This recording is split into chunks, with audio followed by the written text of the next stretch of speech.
I'm an alcoholic. Okay, so we've established that this is a problem. We've established why it matters, and then we've established some solutions of what we can do to fix it. I kind of want to extrapolate to like larger society in general.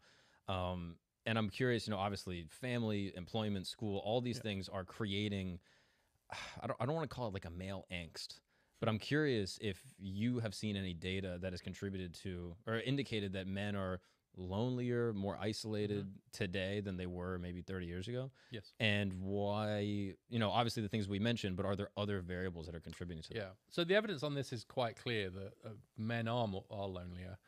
There's some work from Daniel Cox, who's a scholar at AEI, on the so-called friendship recession. And actually the number of men who say they don't have a close friend has gone from almost none, like 3%, to about 15%. And actually men in their 20s are now more likely to say that if they have a problem, they'll talk to their parents about it than their friend. Interesting. Whereas you only have to go back about 20 years and it was the other way around. And so there's been a general shift in friendship networks. And that's true to some extent for women too, but much, much true more for men, more isolated. When relationships break up, and particularly if it's a long-term relationship, a marriage, the men tend to do much worse socially. They struggle because I think the women have sometimes done the work to keep the social connections going.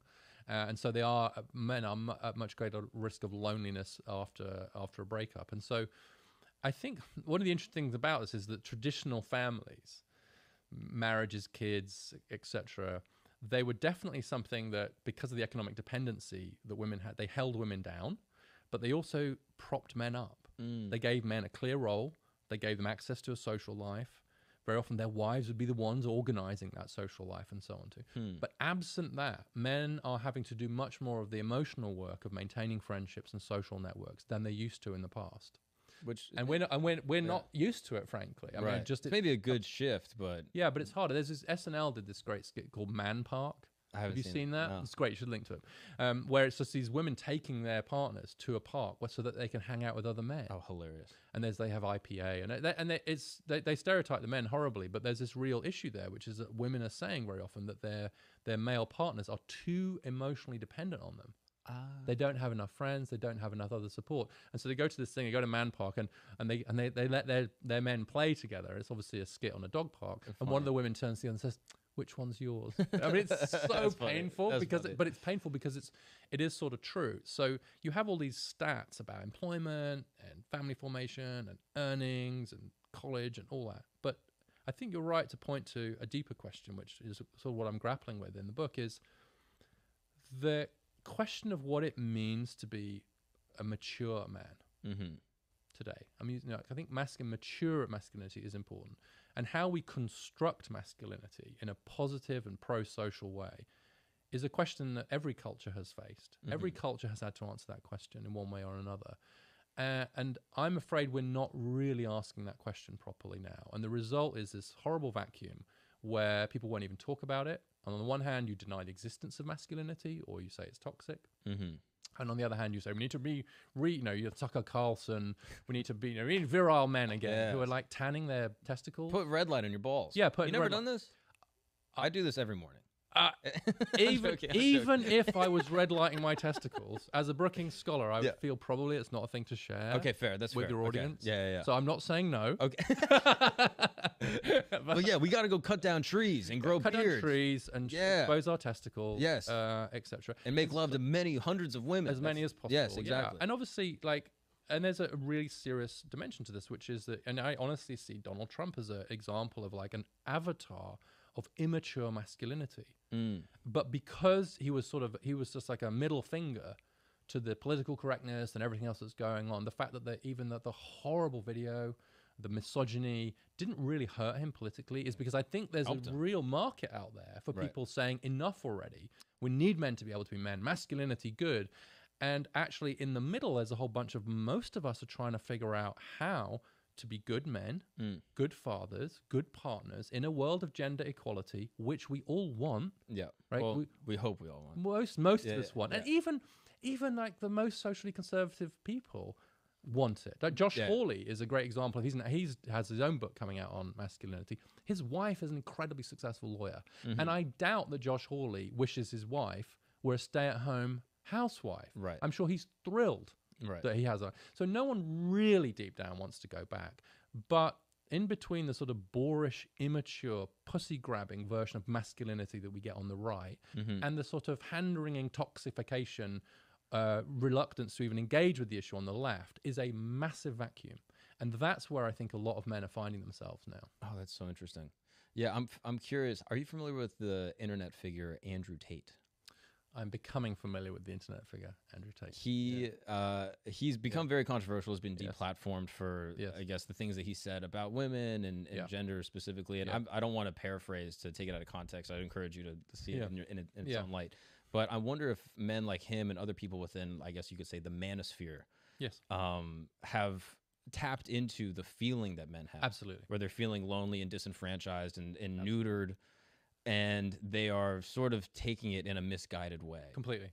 They're weaponizing it in one way or another. And I think that's happening in politics as well. But I think that just culturally, I mean, he's like, Jordan Peterson is like the thinking person's Andrew Tate, as far as I can tell, right? Because Jordan Peterson is actually engaging more seriously with these issues. Interesting. Or even though I disagree with him about a lot, and he doesn't really have a structural analysis of what's wrong with boys and men. Right. But I think that that's exactly what's happening, which is in the absence of a grown-up conversation about this really difficult moment we find ourselves in, which recognizes all of the advances that we've made, but also recognizes that that's brought some challenges with it for boys and men. Absent that conversation, you create a huge market. And honestly, I've seen my own sons go through it. Now, I actually think that it's become a Jordan Peterson phase or a Ben Shapiro phase or, God forbid, an Andrew Tate phase is almost becoming a rite of passage for a lot of boys and young men. And then, thank God, they usually grow out of it. But it's almost because they're in a culture where we're not having this conversation in a serious way and a responsible way. And it's an axiom of political and social life that if responsible people aren't talking about something and it's a real thing, irresponsible people are going to come along and exploit it. That's exactly what's happening with this issue about men and masculinity. If we're not willing to engage with it responsibly and say, there is something here, there are real problems facing boys and men, real. They're not made up. They're not misogyny in disguise. They're real problems. If we don't responsibly address them, acknowledge them, just make people feel heard is what a lot of people are doing, then honestly, we deserve Andrew Tate if we're not willing to step up and do it. Because those audiences will be, and that feeling will be hijacked. The demand is there. By bad The demand is there. So if he's the supply, well, that's on us. So his appeal, the success of these manosphere figures is our fault. Interesting. And I'm curious, what do you think the role of, just briefly, I know I can't have you all day, unfortunately, a man in high demand. What is the role of technology, namely dating apps and pornography? Yeah. How is that impacting men's brains and interpersonal relationships? Yeah, well, I mean, dating apps is not something I've spent much time on, but it's quite clear to me that it's sort of recreating a very old world where some men clean up and do incredibly well, and other men really struggle. So it's a bit like, I know there's one guy who I've heard about who he's like dating dozens of women on this app, and meanwhile 50% on the men are not getting matched at all. So he's the Genghis Khan of Tinder, basically. He's just like, you've heard about me. This is amazing. I didn't know you had heard about me before. But thank you. That's your username. Yeah, that's me. But as far as other fact, video games and porn, put them together. Okay. I don't find that much evidence that with the exception of a very few men who become addicted. Sure. Which is true of alcohol or anything addiction else. to anything. Addiction to anything is bad. Crippling. And porn can do that with a dopamine hit and so on too. But by and large, I don't see that much evidence that it's having hugely negative effects. Same with video games, the same. My biggest concern is it might displace other activities. It's not so much there's something wrong with what you're doing when you're doing that. It's more like, what are you not doing, right? And are you not making friends? Are you not engaging? Are you not having in real life relationships? But by and large, I actually think that both the good news and the bad news is that the fact that we can have these online existences and in some ways get fulfillment from them, right? Success in video games, obviously the attractions of porn, that in some ways that it makes men a bit less agentic. They retreat a little bit, because the truth is that, actually dating in real life is hard. You get rejected a lot. It's difficult. Painful. You screw up. It's difficult. It can be painful. It can be painful. I mean, it should be painful, really. Right. Whereas porn's not. And so porn is essentially, it is the very fact that porn is so painless, it's just there, right? And you don't have to do anything for it or work for it, is part of the problem, because We don't have that many men who are acting out. Of course, you have a few famous examples of men who are act out, and sometimes tragically. But actually, there's a lot more men. I'm more worried about the ones who are just checking out. And I think that pornography is mostly dangerous because it's just easy. And the same with video games. It's like when I'm sort of almost old enough to pre-internet. If I wanted to get any action, I would have to shower, dress properly, go out, maybe buy a few drinks, be interesting, get multiply rejected, try and have a conversation in real life, make mistakes, get it kind of wrong. So, whereas if you can just go down to the basement, it would be in a basement, probably. It would be in a basement. Well, that's the stereotype, of course. But I have to tell you, like, all right, we had a basement, and our kids did spend a lot of time in the basement. But I'm glad to say that they would also then go out, and take the joy and the risk of in real life. That's what we need to, and so it's more just that it's more what it displaces real life. I'm not in a moral panic about video games and porn in the way that some people are at all. I just don't see the evidence. It's less of a issue than education and things like that, in your opinion. And it's just too easy. It becomes a stereotype. It's like it's so easy to just say, well, if these men just didn't smoke so much weed and watch so much porn, then they'd be fine. It's like, it's classic. It's a classic example of blaming the individual. What you're doing is you're saying it's their fault. Right, it's there because if they weren't wasting all their time on video games and porn and marijuana, then they'd be fine. And what it does is it individualizes the problem. What it says is there's something wrong with you. If you could just shape up and make your bed and get up and stop smoking weed and stuff, then you'd be okay.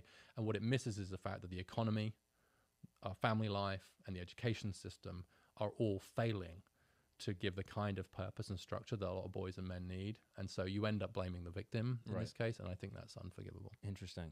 Okay. And now, just as a last question, I'm curious about, and this might be outside of academia. I'm just curious, advice that you would give your boys, advice that you might give me as a 26-year-old dude. And a lot of people listening, might be men of a similar age. Yeah. What advice do you have for me that I can start implementing on a daily or weekly basis to just be a better man? Yeah. I suspect you're doing a lot of this already, in the mere fact we're having this conversation, but I'm doing this for money. Okay, well that's not bad. No joke.